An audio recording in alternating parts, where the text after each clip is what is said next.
Proverbs 31 verse 25 says, "She is clothed with strength and dignity."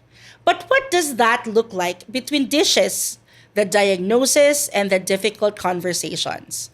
When you're mothering and being a daughter at the same time. This is Just Jovi, a podcast where every story matters, every season has purpose, and every truth is seen through the lens of scriptures. This is not only a safe space where we can express without judgment, it is a sacred space.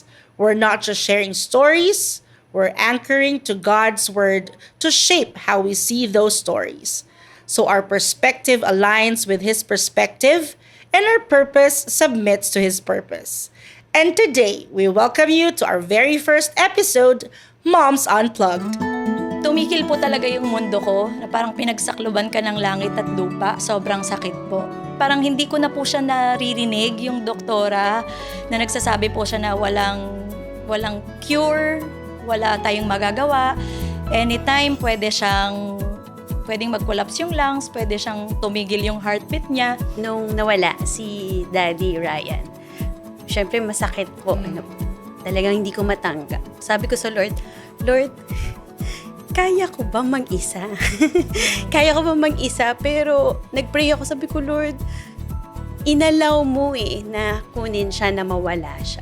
Kaya hindi ako papayag na hindi mo kami itatawid. At in the end, hindi rin ako masasatisfy kapag hindi mo kami sinamahan. Alam nyo, ang pagmamahal, paggalang sa isang magulang, habang buhay pa sila, Pastora. Habang nakakaramdam pa sila, habang nakakakita pa, nakakarinig. Nakita mo na, nakakakain. Ipakita mo na, ipadama mo na. Motherhood is sacred in Scripture. From Eve, called the mother of all living, to Mary, chosen to carry the Savior. The Bible shows us that motherhood is not just a role. It is a calling shaped by grace, love, and faith. Today, we listen to mothers from different generations and journeys, discovering how God works between mothers, through mothers, and for mothers. Let us get to know them, starting with Mami Yoli. Hello po, Mami Yoli. Hello po, pagpalang araw po, Pastora, Magandang araw sa ating po. lahat. Mami Yoli, if you don't mind me asking, how old are you now? 72 na po, Pastora. 72 years old. So, siguro sa amin pong lahat, kayo ang may pinakamahabang karanasan bilang isang nanay. Kayo po, you are a mother of 3 daughters and now a grandmother of 1, no? So, sa tagal po ng karanasan po ninyo bilang mother, meron po bang difference yung pagiging mother nyo nung bago at ngayon na malalaki na yung mga anak nyo? Ano yung difference na yon? Naku, Pastora, napakalaki po ng difference. Kasi po, pag nung maliliit pa po yung anak ko, kung ano yung sabihin mo, susunod yan eh. Kapag po malaki na, Pastora, may kanya-kanya ng diskarte yan eh. Talagang hindi po napuputol yung pagka-nanay. Kunwari ako, pagka-nanay, hindi napuputol. Pero kapag po sila mga may edad na, may isip na, hindi mo kailangan na na pakailaman na yan yung mag-guide ka lang, Pastora, mag-a-advise ka. Pero yung susugod ka, papakailaman mo mga diskarte na. Kasi desisyon na po nila yun eh. Opo. Sila na po ang gagawa ng diskarte sa buhay. Tama. Ang importante po sa Pastora, napalaki mo ng maayos hanggang makapag-aral, makapagtrabaho. Pero sila na po gagawa ng kung ano man yung gusto nilang naisin sa kanilang pamilya, sa kanilang Tama din buhay. po. So ngayon, hindi lang po kayo nanay, you're also a grandmother, Yes. lola. May difference ba yung pagiging nanay at pagiging lola? Like for example, sa inyo pong granddaughter, si Audrey, iba ba yung how you treated yung kanyang mommy sa tinitreat niyo siya ngayon? Sa experience ko po, sa akin po yung na-experience ko.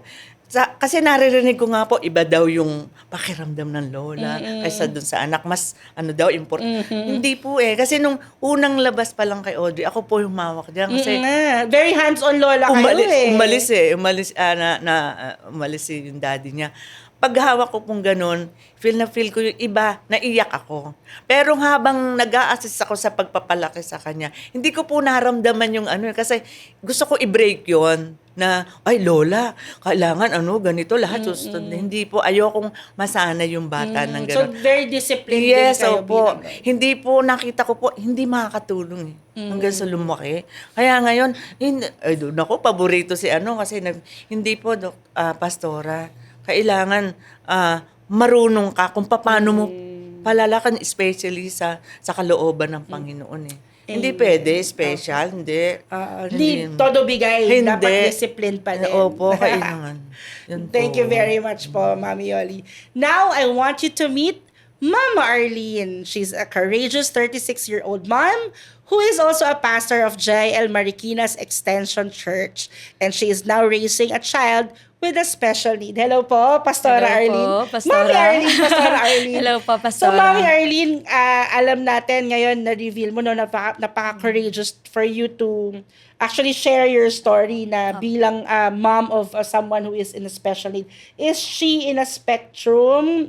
Ano ba siya? Anong special, bakit siya tinawag na special? May Apo. special needs? Na-diagnose siya, Pastora, na may Mobius syndrome.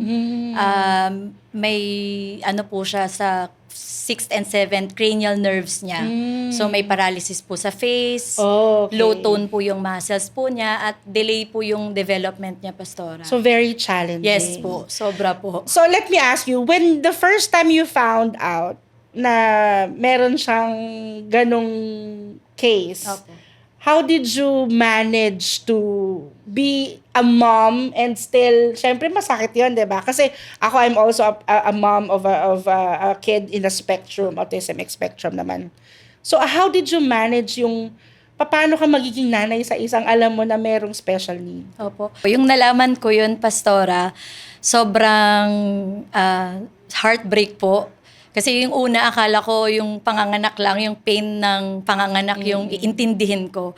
And nung nasa hospital po kami, kinausap po ko ng doktor about her condition, na meron nga po siyang congenital defect, meron po siyang congenital rare disease. Yun nga po, Mobius syndrome po yun, Pastora, na ang affected po yung 6th and 7th cranial nerves po niya. So may paralysis po sa face, low tone po yung muscles, kaya malambot po yung mga muscles po niya, mahina po yung heartbeat, and even po yung lungs po niya. So habang kinakausap po ako ng Dr. Pastora, totoo po pala yun, yung nangyayari sa movie, na parang nagsa-slow motion, nagsa-slow down lahat ng nangyayari, at parang hindi ko na po siya naririnig, yung doktora, na nagsasabi po siya na walang cure, wala tayong magagawa. Anytime, pwedeng mag-collapse yung lungs, pwede siyang tumigil yung heartbeat niya. So, habang narinig ko po Ito ay sinabi yun. sa'yo right after kang Yes mga po, Pastora. Nung Grabe parang yung nawala na challenge, po oh. yung anesthesia po sa akin. So sabi ko, tumikil po talaga yung mundo ko, na parang pinagsakluban ka ng langit at lupa sa narinig mong news about your daughter. Masakit po, Pastora. Sobrang sakit po. Lalo na po nung nakita ko po siya na nilagyan po kasi siya ng tube since hindi nga po siya makasak ng milk. Nilagyan po siya ng tube. At marami po siyang tube since hindi rin po siya makahinga on her own. Marami pong aparatos na nasa kanya. And sobrang sakit po, Pastora. Sobrang sakit po. Bilang nanay na dinala mo ng 9 months, tapos makikita And mo then, po so, siya. when that happened, what's running in your mind? Like, parang, naisip mo ba na parang, sana, parang di na lang nangyari to? Or, paano mo in-encourage bali yung sarili mo? Opo, Pastora. Nung una, nagtatanong po ako sa Lord. Sabi ko, Lord, ba't po yun nangyari?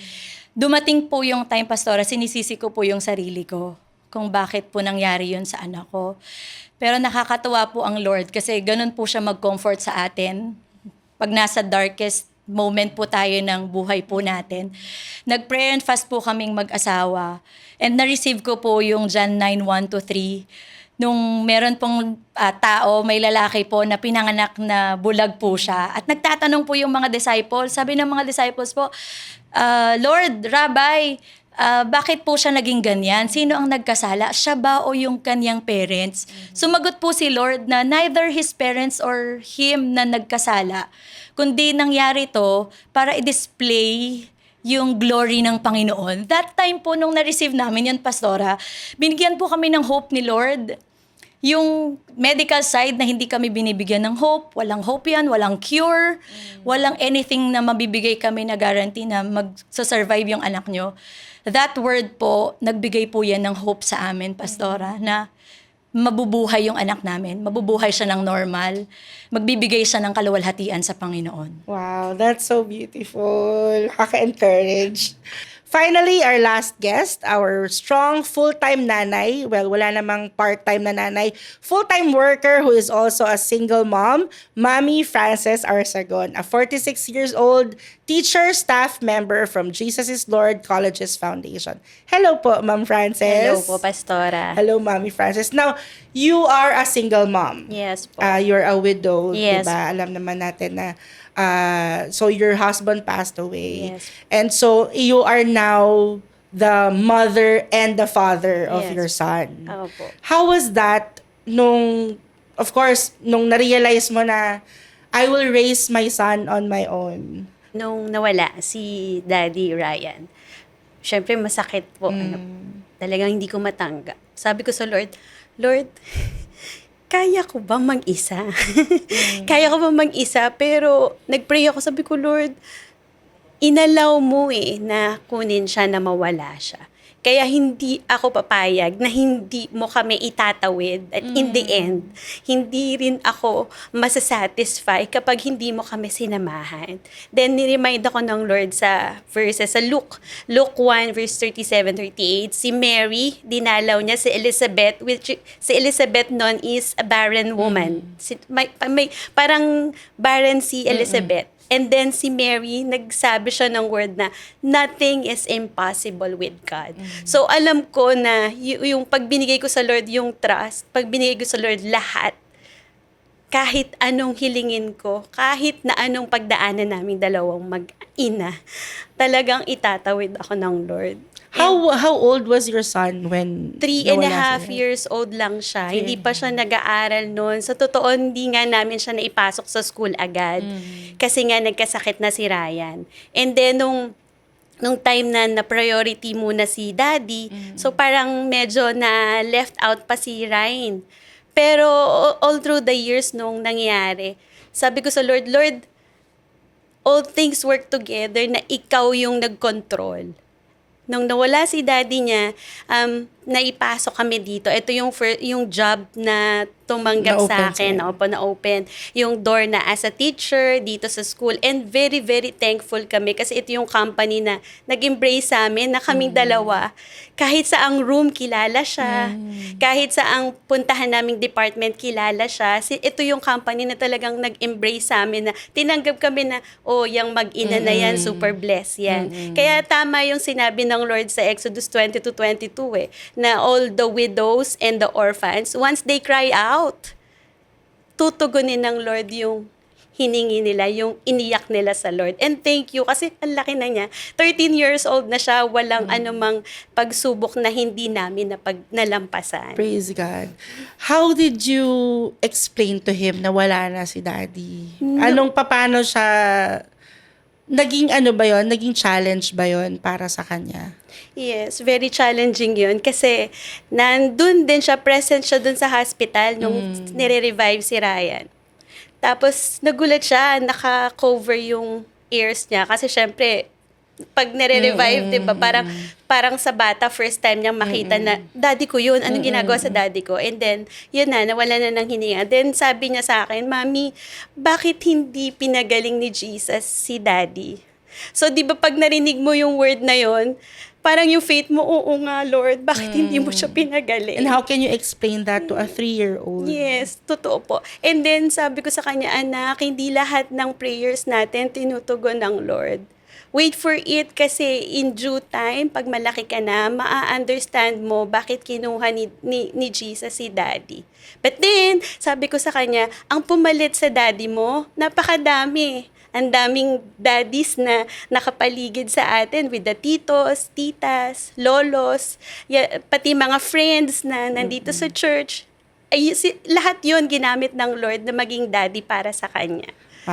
Praise God. Talaga naging family, no, yung church. I think it's one of the best things na being in a church. Meron tayong maasahan na Yes po. family. Yes po. Praise the Lord. Now, you have different memories and experiences about being a mother. But the most common daw among all the mothers is birth pains. Sabi ng John chapter 16 verse 21, a woman giving birth to a child has pain because her time has come. But when her baby is born, she forgets the anguish because of her joy. So, Mommy Arlene, now raising a child with special needs, may time ba na nasabi mo na sa Lord na, Lord, ubus na ako, hindi ko na kaya. Parang ganon. Actually, Pastora, maraming beses po. Sobrang maraming beses. Nung inuwi po namin si Azriel galing hospital, 1 week po siyang naiwan dun po eh. Then after po sa bahay, dropper feeding po siya kasi hindi nga po siya makakasak. Nag-sign po ako ng waiver na anytime pwede yan mawala yung anak nyo. So sa bahay po, doon po siya nagda-dropper feeding. Tapos hindi po ako natutulog, Pastora. Kasi may mga times po na pinapanood ko lang po siya kung humihinga pa siya. Siyempre actually, on a normal basis, gano'n eh, no? Opo. I mean, ako bilang mother din, parang normal na parang baba natutulog. Titignan mo, humihinga ba? Lalagay mo pa yung kamay mo sa ilong, di ba? Eh, how much more yung may ganong... Yes po. Sinabi na possibility Yes ng po. doctors na gano'n. Na mahina ngayon po yung lungs niya. Kaya after po nun, talagang sobrang hirap po. Ang dami pong times na 24 hours wala pong tulog. At hindi lang po yun, Pastora, yung gastos. Kasi Siyempre. sobrang gastos po ng merong special na anak. Hindi ko po alam kung paano po namin nagawa po yun. Sobrang hand lang po talaga ng Lord kung paano po siya nag-provide. Kasi 8 months pa lang, Pastora, nag-therapy na siya. Physical therapy, occupational therapy, and speech. 8 months? Po. Baby pa Opo, yun. 8 months po, baby. At isa pa po yun, yung hirap po na every time nagte-therapy siya kasi iiyak siya kasi hindi nga po niya kaya eh. Mahina yung mga muscles niya, low tone yung muscles niya, sobrang lambot po niya, Pastora. Maraming beses po na nagsabi po ako kay Lord na, Lord, hindi ko na po kaya. Hindi ko na po kaya. And what made you feel na or realize na the Lord is actually really with you? Noong mga panahon, Pastora, na yan po, may mga revelation si Lord na I will use your child para makapagbigay ng kaluwalhatian sa akin. True enough, Pastora, kasi after po nun, ano po ng miracle si Lord, gumawa po siya ng miracle. Nakasak po siya. Wow. Naka-ready po siya sa regular na feeding bottle. Tapos unti-unti po, lumakas po yung mga muscles niya. Doon ko po napatunayan na, Lord, totoo po yung pangako mo sa amin. At yung gift mo po na yon, si Azriel, gift po siya sa amin. At makapagbibigay po siya ng kaluwalhatian sa Panginoon. Yung testimony po namin, Pastora, nagbigay po ng so much glory kay Lord. Praise the Lord. Praise the Lord.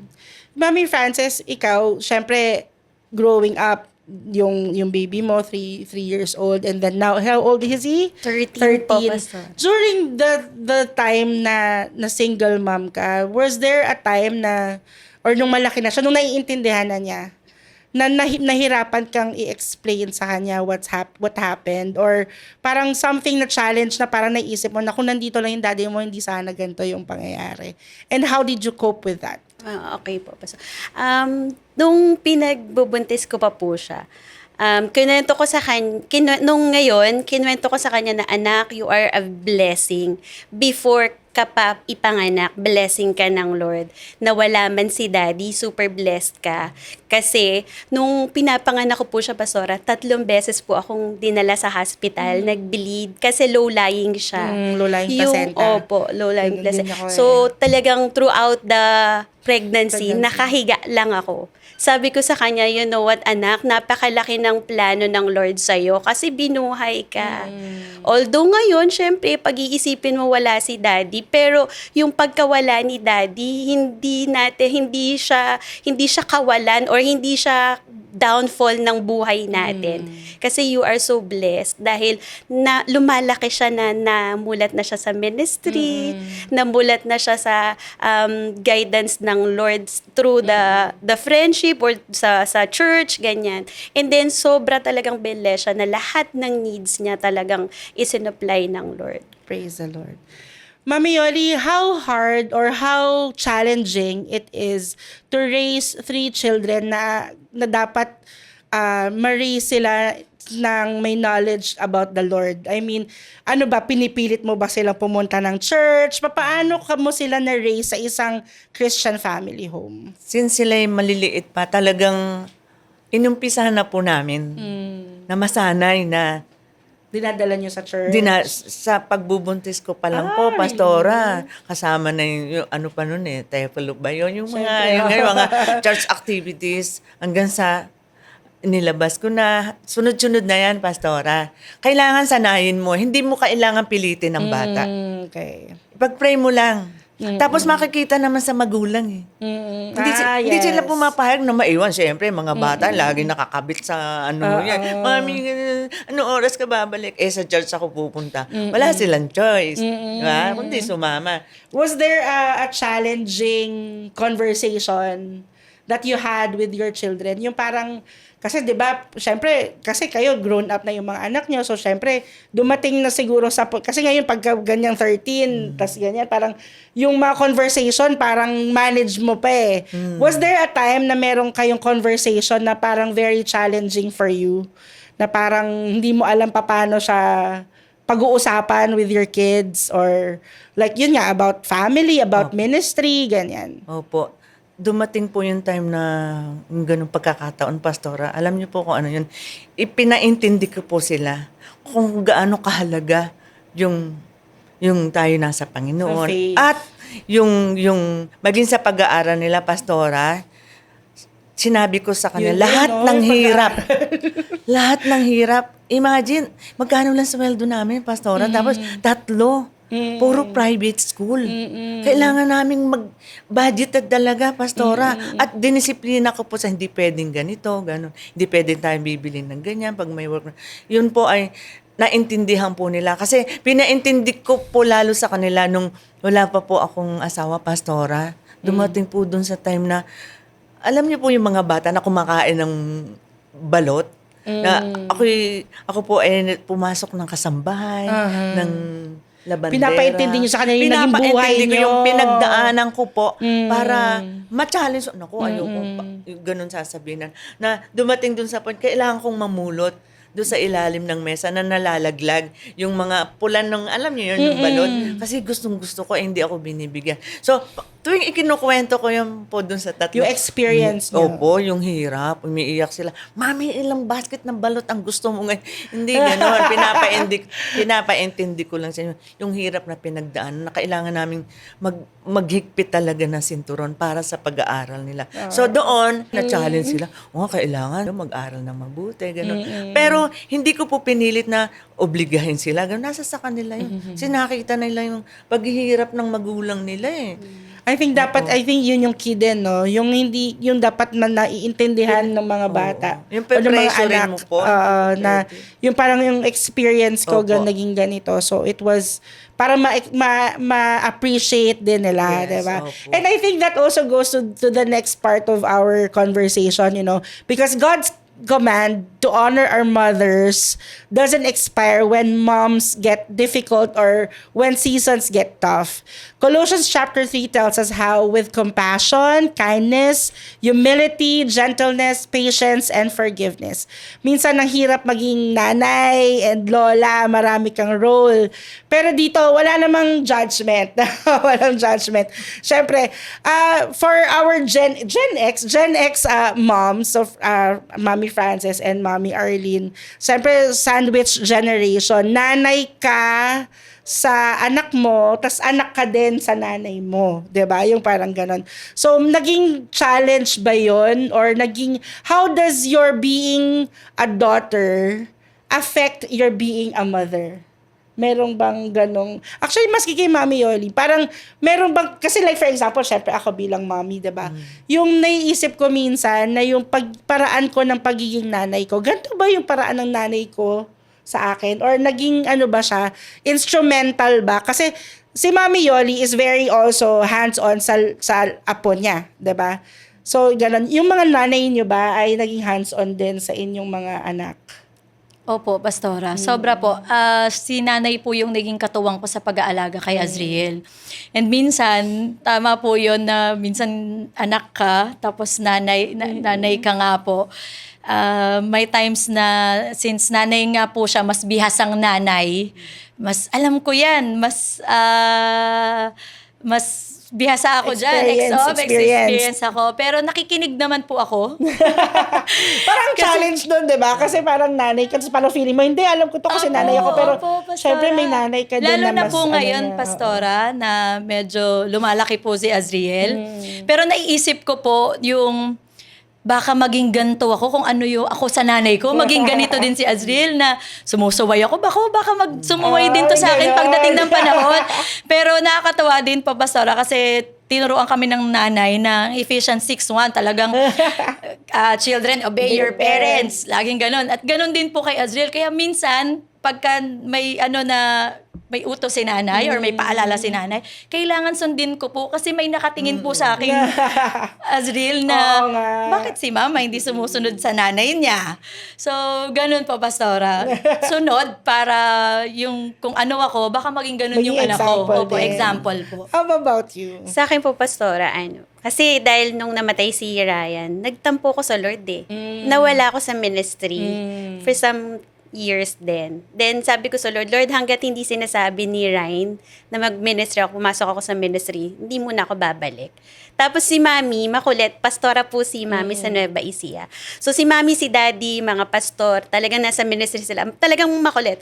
Anak, nagcho-church pa ba kayo? Anak, ganyan. Yung mga paalala na naririnig nung bata, although 5 years old, 7 years old na siya, naririnig niya. And then nagulat ako one time, sabi niya sa akin, Mami, oo nga, hindi ka na nag-ministry, bumalik ka na sa ministry. Sabi ko, naku Lord, eto na. Kailangan ko nang mag-obey kasi nakikita niya. Kapag hindi tayo nag-obey bilang daughter, nakikita nung bata, nung anak mo na, hindi pala obedient si Mami. So, kailangan mag-obey ka sa parents mo para yung anak mo mag-obey din. Mai-imitate niya kasi yun magagaya niya talaga kung ano yung ugali mo sa parents mo. And even sa mga in-laws. Kasi kasama namin si in-laws nung dumalaki si Ryan. Sa case ko po, Pastora, since ako po ay laki sa farm, laki sa probinsya, talagang super disiplinado nanay ko at nakita ko po kung paano niya kami, 10 magkakapatid. 10 kayong magkakapatid? Opo. Mahina pala si nanay. Actually, 14 kami. Yung 4. Nakita ko po kung gaano siya mag-asikaso. Hindi niya ako, sa case ko po, akong anak niya, hindi ko alam dun sa ibang kong kapatid. Pero nakita ko sa kanya, Pastora Grabe mag-asikaso. Kulang na lang subuan ng tatay ko. Yes, hindi po ako nag-e-exage. Talagang ganun po siya ka-asikaso sa asawa, sa mga anak, kadisiplina, kalinis, ka-organize. So, nakuha niyo yun? Nakuha ko po sa lahat ng magkakapatid. Sorry sa iba kong kapatid, pero alam nila na ako po ang nakakuha. It's Mother's Day season. What's one thing na you would like to say to your mom? Kung meron kayong, or if, of course, your moms are still here, if there's anything na you wanted to say or you wanted to share about your mom ngayon, and you haven't shared or say, I give you this chance to say it para sa inyong mga mothers? Ayan, ako, Pastora, sobrang nagpapasalamat ako sa nanay ko. Kasi sa sobrang hirap po ng dinanas ko kay Azriel, kasi nga may special need po siya, hindi ko po naramdamang mag-isa ko. Even nandyan naman po yung husband ko, pero yung alaga din po ni nanay, Sobra-sobra po talaga. So, nagpapasalamat po kay nanay sa lahat po ng sacrifices po niya. Naku, magkakaiyakan po tayo.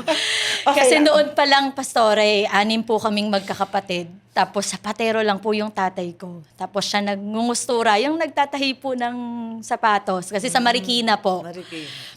Sobra pong sakripisyo. Sobrang sakripisyo po. At maraming salamat sa nanay ko. And even po sa mother-in-law ko, Pastora, kahit nasa ibang bansa po siya, sobra po yung support niya po sa amin. Para po siyang hands-on din. Laging naka-video call po yan, naka-call. O si Azriel, ayusin niya yung pag-ganto. Pag may pupuntahan, ganito, ganyan. So nagpapasalamat po ako na I am surrounded with mommies like them po, yung mother-in-law ko po at saka yung nanay ko po. And hindi lang po yun, Pastora, higit sa lahat po doon, yung nilapit po kami ng nanay ko kay Lord. Yun po yung pinakamahalaga doon. Ngayon nga po, umiiyak po siya na lahat daw po ng prayers niya ay nasagot ng Lord kasi kaming magkakapatid ay nakakilala sa Panginoon. At naiyak po ako kasi pag sinasabi po niya yun na nagpapasalamat din siya kay Lord kasi may anak siyang naging nagpastor, naglingkod kay Lord. At pag nakikita niya si Azriel na dating ganto lang na bata, walang magawang bata, kahit nga tumayo, hindi niya kaya, lumakad, hindi niya kaya. Ngayon po, nagsiserve po siya kay Lord, Pastora. Part siya ng worship team po namin sa Marikina. Kaya nagpapasalamat po ako sa prayers po ng nanay ko. Totoo po yun na yung prayers po ng mga nanay, very powerful. At actually, siya po kasi yung intercessor sa amin, Pastora, sa family po namin. Intercessor po namin siya. So, thank you po ako kay nanay. That's beautiful. Sa akin po, Frances. Pastora, naalala ko lang yung nanonood kasi kami ng TV ni Mami. Sabi doon na once you give birth, tayo as mothers, once we give birth, we are also celebrating our birth then of another version of us.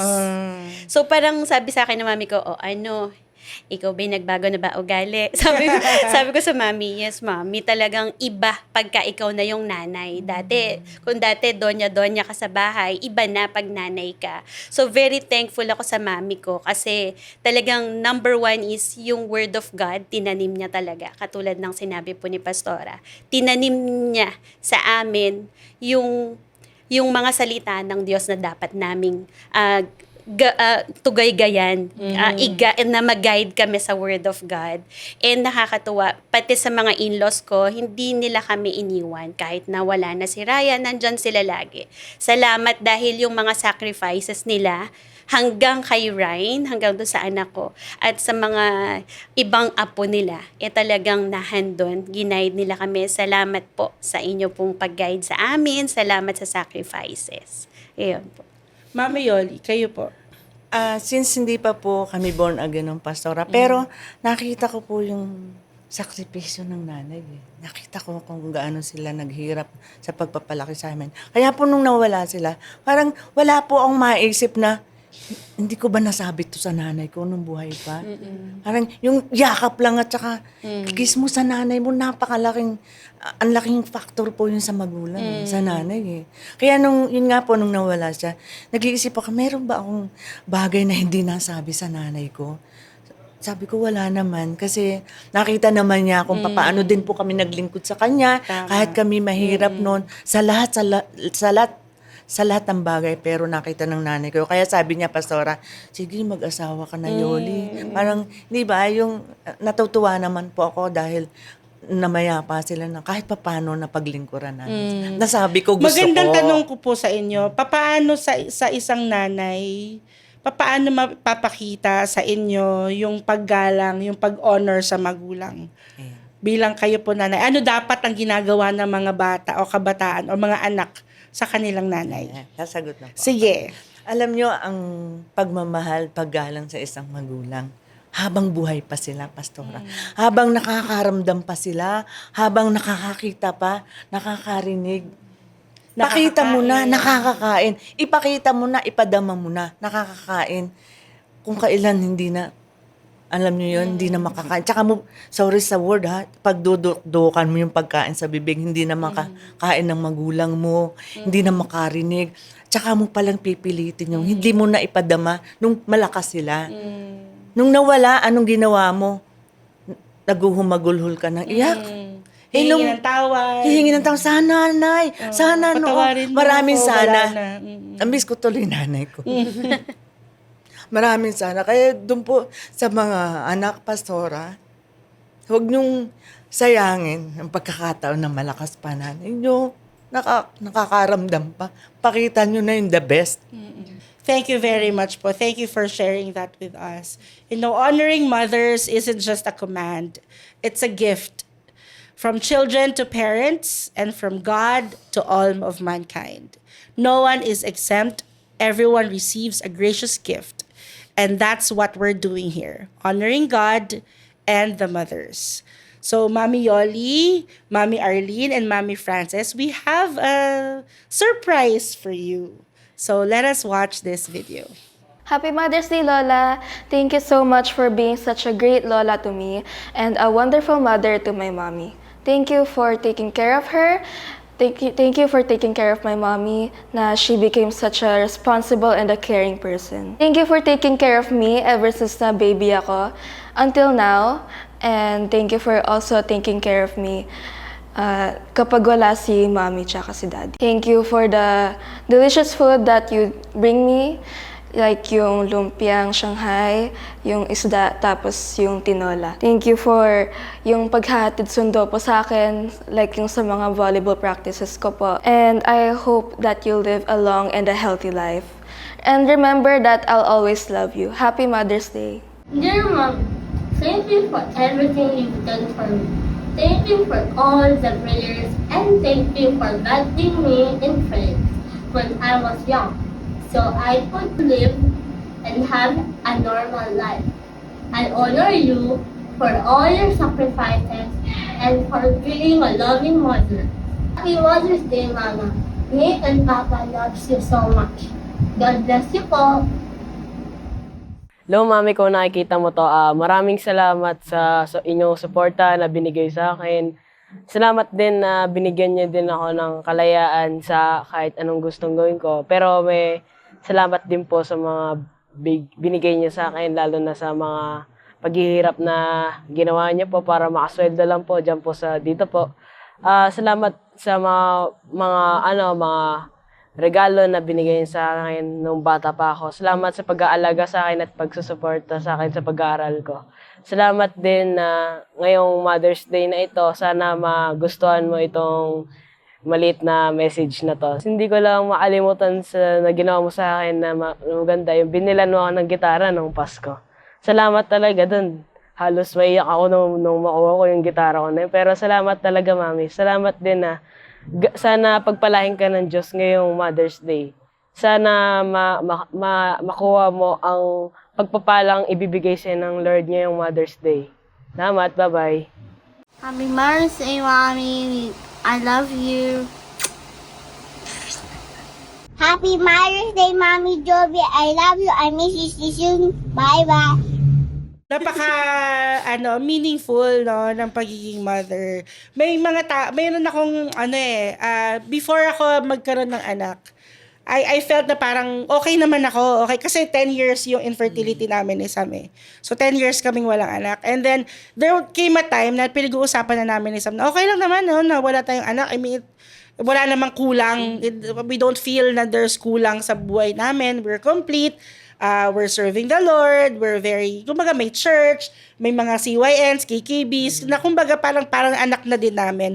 Pero nung dumating yung anak namin, parang dun mo na-realize na ito pala yung kulang sa buhay mo, na hindi mo alam na kulang siya.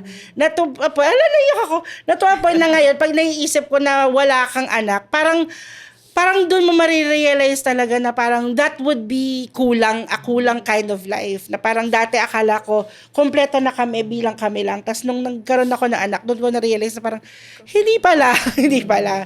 So, praise God para sa mga nanay at sa mga anak na we are called mothers because of our children. So, before we conclude, I want to hear your point of view or POV. No, Mami Yoli, as a senior mom, what's your POV or point of view on faithfulness, especially in God's instructions to mothers in Titus chapter 2 verse 3 to 5? Gusto ko po doon, Pastora, yung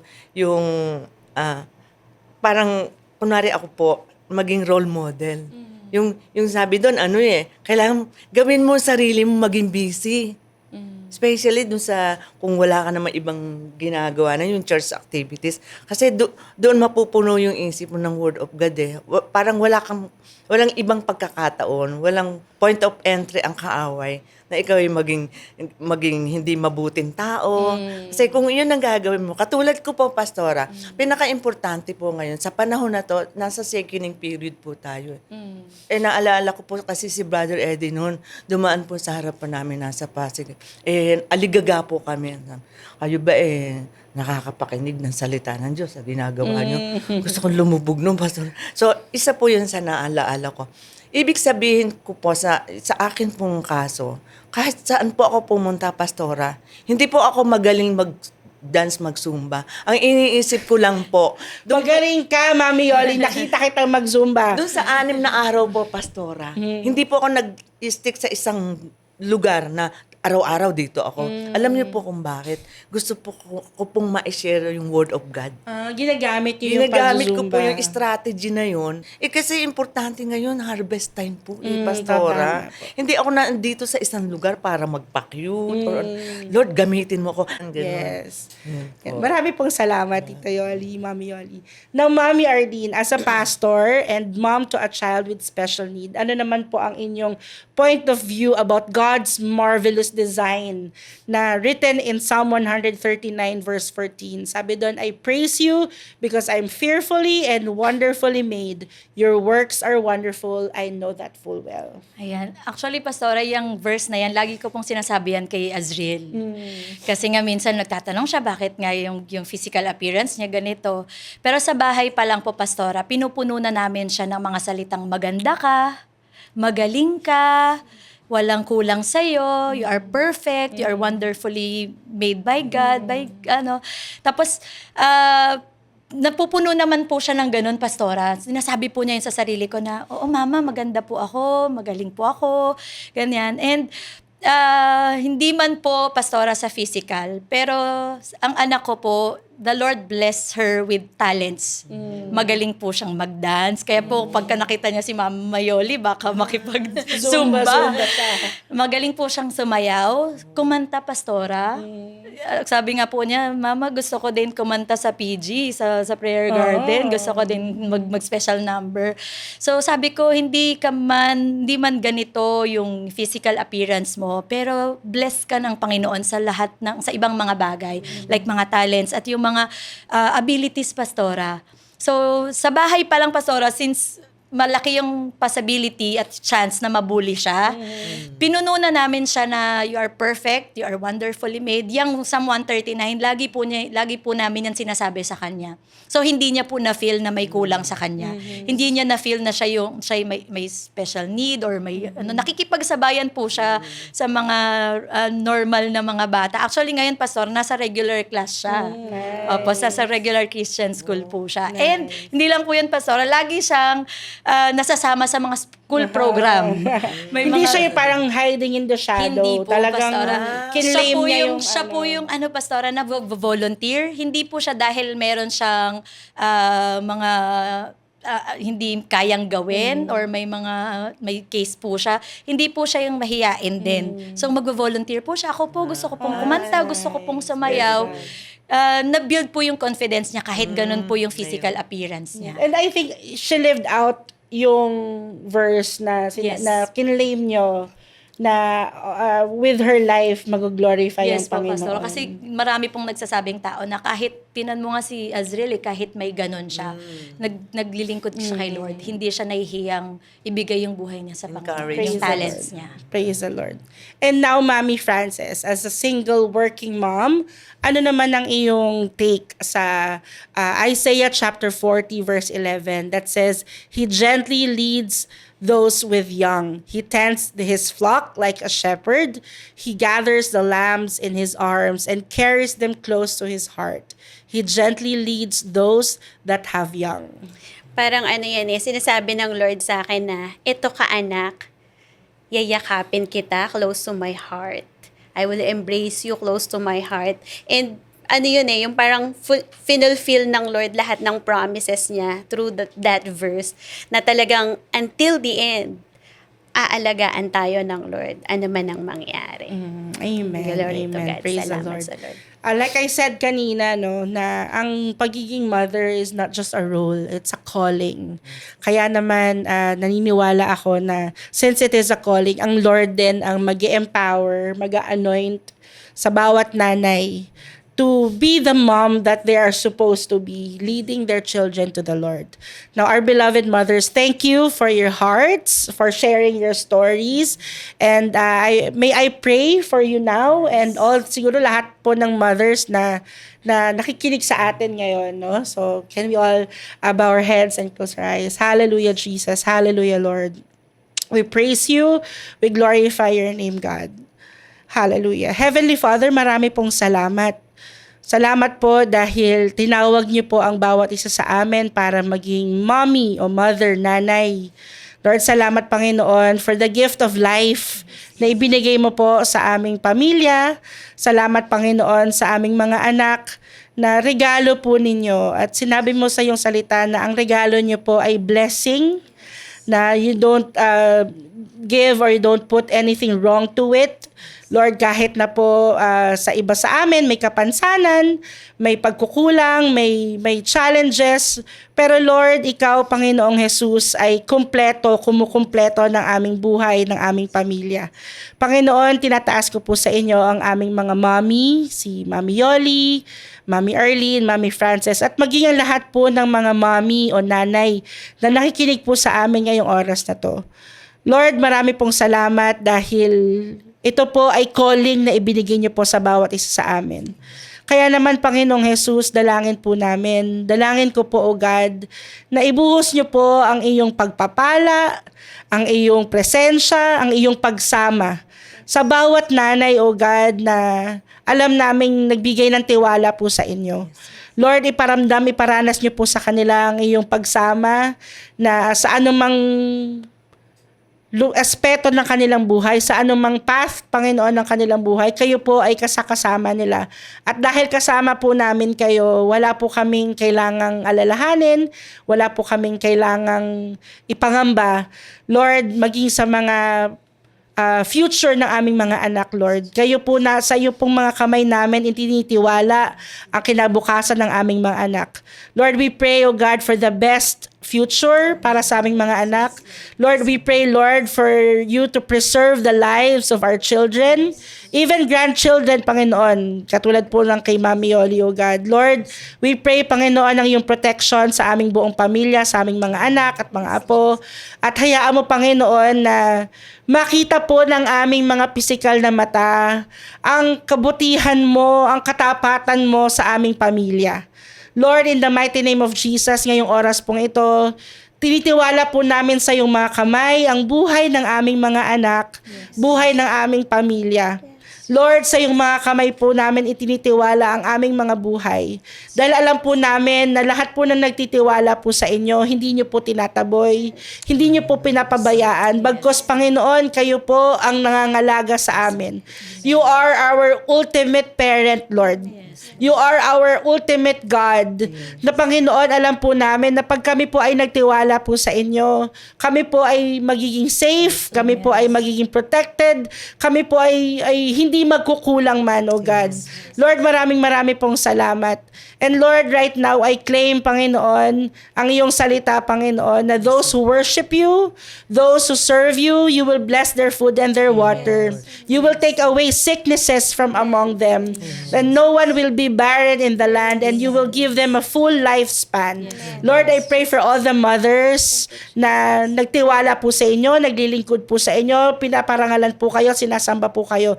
Lord, we claim this word, O God, upon all the mothers, upon all the families, O God, na nire-represent ng bawat ina, Panginoon. At hayaan mo, O God, na ang aming pamilya, ang aming mga buhay, O God, ay magbigay ng kaluwalhatian sa iyong pangalan.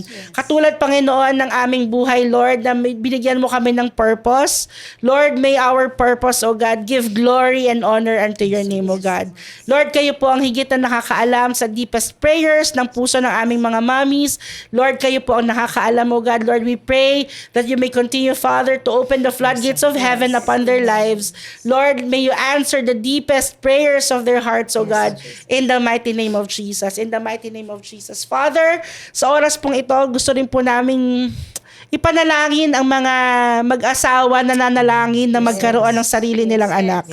Lord, in the mighty name of Jesus, we ask that you stretch forth your hands upon them in the mighty name of Jesus. In the mighty name of Jesus. Yalarabaraya shandaya kalarabaya hande. Lord, hipuin mo, Panginoon, ang womb na yon. Hipuin mo, Panginoon, ang bawat katawan ng mga mag-asawa, O God.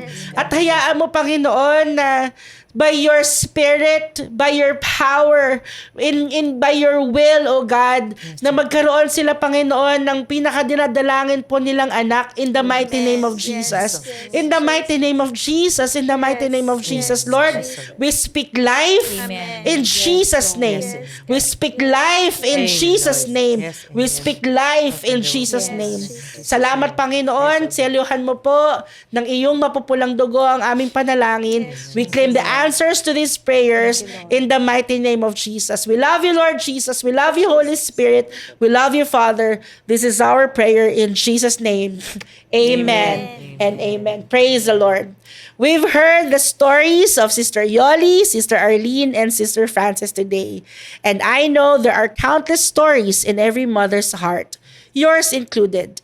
We remember Sister Dory Villanueva and Mayor Joni Villanueva Tugna, two women close to our hearts who embodied the heart of motherhood with love for God and service to church and nation. And I want you to know God sees you in between the chaos and the quiet, both in the birth pains and the joys. Proverbs 31 verse 25 says, "You're clothed with strength and dignity, but even better, you're covered by God's grace." So to every mom listening, whether you are raising children, caring for parents, healing from wounds, or simply doing your best one day at a time, God sees you. God sustains you. And God is writing purpose even in your ordinary moments. This has been Just Jovi. And this is episode 1, Moms Unplugged. All glory belongs to Jesus Christ. Until next time.